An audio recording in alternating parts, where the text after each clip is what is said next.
Hi, welcome back to capexforextrading.com. In this video, we're going to discuss the momentum indicator, which is used to measure strength and weakness of a trend. So if you're a trend trader, this is an absolute must indicator to use. And the reason why is because it provides us with good signals for entering and exiting a trend. Now, before we get into how to trade the indicator, the one thing you need to bear in mind is that this is what's called a leading indicator. This means that it works slightly ahead of price. So what it will do is provide positive reading for us before a trend actually begins. So it's a kind of a very good predictor of trend creation. What you also must bear in mind is that the lower the time frame, the more choppier the indicator is. So I've got the indicator in this window here, and I'm currently in the daily time frame. But if I scroll or move time frames downwards, you can see H4, H1, M30, and the lower I go, the more choppier the indicator gets, eventually until we get to the M1 time frame. So what we're gonna do for the sake of this video tutorial is keep the time frame in the daily time frame. So how do we trade it? Well, the first thing we need to do is draw a horizontal line at the center point of the indicator. And so we need to set the value at 100 and double click that line so it doesn't move.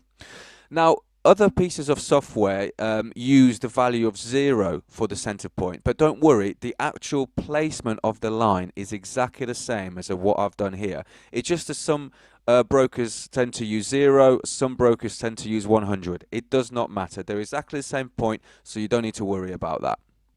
Now, there are three ways in which we can use this indicator, and the first one I'm going to go through now.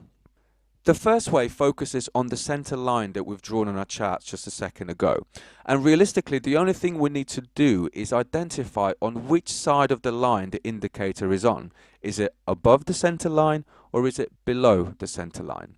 So if I get my cursor here and we correlate this with the price chart itself here, you can see that as I move my cursor to the right where the momentum indicator is above the center line, you can see that we have an uptrend.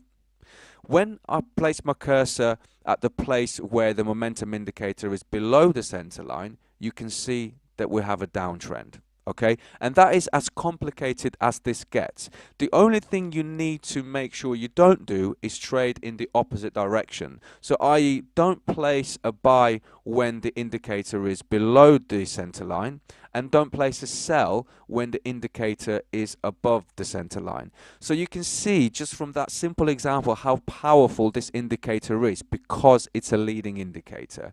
So as I said, the only thing you need to do is make sure that you don't trade in the opposite direction of the indicator itself. The second way in which we can use this indicator is by looking for divergence between prices and the indicator itself. So what we've got here, for example, is prices making two lower lows. So we've got a lower low there and a lower low there.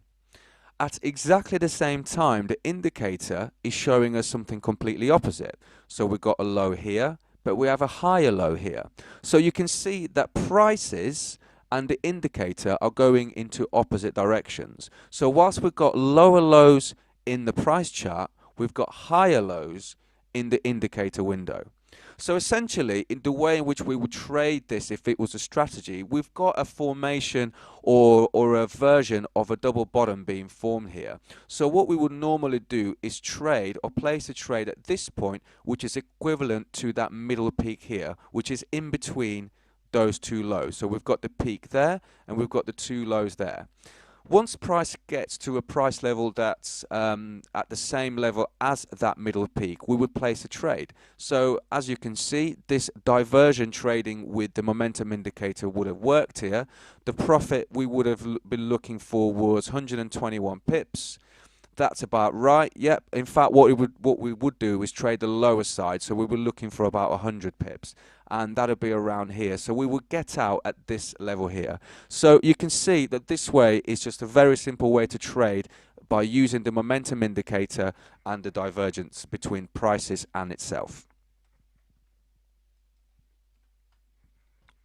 The last way in which we can use this indicator is by looking for a breakout. So in terms of our example, if I just join these lows here, you can see that we have a standard trend line that joins various lows in that uptrend. And then we have a breakout here, which is normally where we would take the trade, make a sell, and then profit from all of this decrease in prices here. We basically need to do exactly the same thing in the momentum indicator. So we need to match up the lows of the trend line with the lows of the momentum indicator. So we will just take a trend line and just draw that right across here. So we're joining these lows and these lows with these lows and these lows. So as you can see here, if I just get my cursor, what we have is a breakout of the momentum indicator line. But at the same time, at this point here, we haven't got a breakout in price. So we leave this line in the price chart to be as it is, but we would move the momentum indicator connections a bit further down. So now we're connecting this low with this low. So what happens here? We now have a breakout in this area here of the momentum indicator. And what is happening in the price chart at exactly the same time?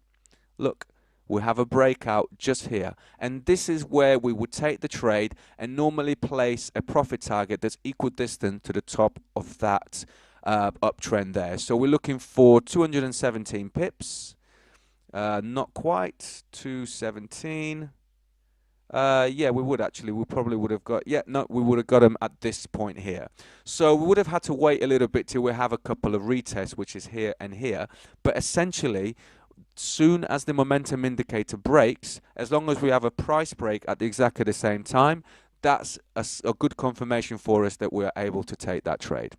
Okay, guys, that concludes this lesson. So as always, please subscribe to our channel or follow us on Facebook, Twitter, LinkedIn or Google+, and we shall see you for the next lesson.